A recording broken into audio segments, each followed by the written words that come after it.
આવાસ યોજનામાં મકાન મળ્યા બાદ જ મકાન ભાડે આપનારા લાભાર્થીઓ સામે ભાવનગર મનપાએ ચેકિંગ હાથ ધર્યું હતું। મનપાની ટીમે 56 જેટલા આવાસોમાં તપાસ કરી હતી, જેમાં 24 મકાનમાં લાભાર્થીઓને બદલે ભાડુઆત રહેતા હોવાનું સામે આવ્યું હતું। ભાડુઆતને મનપાએ નોટિસ આપીને 3 દિવસમાં આવાસ ખાલી કરવા માટે સૂચના આપી છે।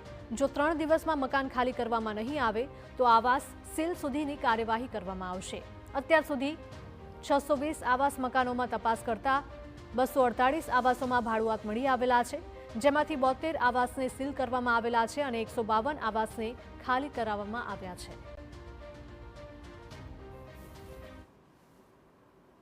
જેમાં 224 ભાડુઆતો પ્રસ્થાપિત થયેલા હતા, 172 બંધ મકાન મળેલા હતા અને 180 મૂળ લાભાર્થીઓ રહેતા હતા।